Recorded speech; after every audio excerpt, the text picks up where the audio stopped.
Assalamualaikum warahmatullahi wabarakatuh. Perkenalkan, nama saya Robiatul Atawiyah, NIM 203200233 dari kelas PKMIH. Di sini saya akan menjawab tugas strategi belajar mengajar di MI yang diampu oleh Ibu Siti Zazak Suraya. Soal pertama, pengertian strategi dan perbedaan antara strategi, teknik pendekatan, dan metode pembelajaran diambil dari berbagai ahli lalu disimpulkan dengan disertai referensi. Pengertian strategi menurut Hamalik adalah metode dan prosedur yang ditempuh oleh siswa dan guru dalam proses pembelajaran demi mencapai tujuan instruksional berdasarkan materi pengajaran tertentu dan dengan bantuan unsur penunjang tertentu pula. Pengertian teknik pembelajaran menurut Gerlach dan Eli adalah jalan, alat, atau media yang digunakan oleh guru untuk mengarahkan kegiatan peserta didik ke arah tujuan yang ingin dicapai. Pengertian pendekatan pembelajaran menurut Milan Rianto merupakan cara memandang kegiatan pembelajaran sehingga memudahkan bagi guru untuk mengelolanya dan bagi peserta didik akan memperoleh kemudahan belajar.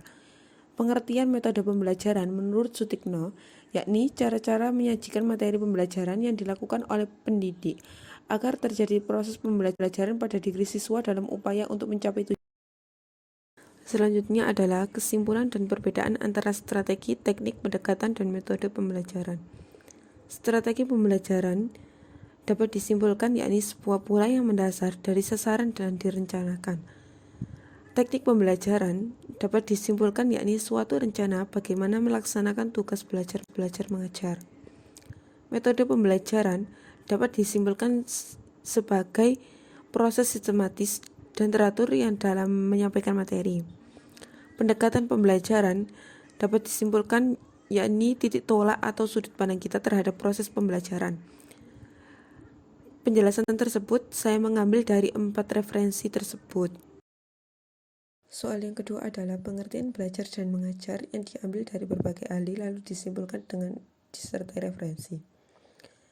Menurut Winkley, belajar adalah suatu proses mental yang mengarah pada suatu penguasaan pengetahuan, kecakapan, kebiasaan, atau sikap yang semuanya diperoleh, disimpan dan dilaksanakan sehingga menimbulkan tingkah laku yang progresif dan adaptif.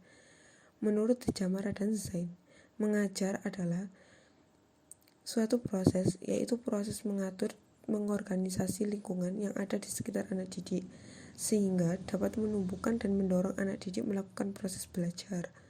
Belajar dapat disimpulkan, yakni suatu proses kegiatan, sehingga menimbulkan tingkah laku yang adaptif. Mengajar dapat disimpulkan, yakni proses yang membantu atau menciptakan lingkungan kondusif agar terjadi proses belajar. Dari penjelasan tersebut, saya mengambil 2 referensi itu. Soal yang ketiga adalah 4 konsep dasar strategi belajar mengajar yang disertai penjelasan singkat dan referensi. 4 konsep dasar strategi belajar mengajar. Yang pertama adalah menetapkan spesifikasi dan kualifikasi perubahan perilaku belajar, yakni perubahan perilaku dan kepribadian yang bagaimana yang kita inginkan terjadi setelah siswa mengikuti suatu kegiatan belajar mengajar itu harus jelas.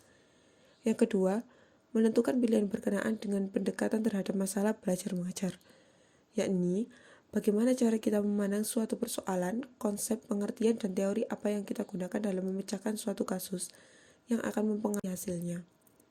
Yang ketiga adalah memilih prosedur, metode, dan teknik belajar mengajar, yakni untuk memotivasi siswa agar mampu menerapkan pengetahuan dan pengalamannya untuk memecahkan masalah, dan keberanian untuk mengemukakan pendapatnya sendiri. Yang keempat adalah norma dan kriteria keberhasilan kegiatan belajar mengajar, yakni untuk menilai sampai sejauh mana keberhasilan tugas-tugas yang telah dilakukannya. Referensi tersebut diambil dari satu sumber. Soal yang keempat adalah belajar mengajar sebagai suatu sistem. Sistem dapat diartikan yakni suatu kesatuan yang terdiri atas komponen-komponen yang terpadu dan berproses untuk mencapai tujuan. Proses belajar mengajar sebagai suatu sistem dalam komponen-komponennya terdiri atas 1 siswa, 2 guru, 3 tujuan, 4 materi, 5 metode, 6 sarana, 7 evaluasi, dan 8 lingkungan. Diambil dari referensi 1 sumber tersebut.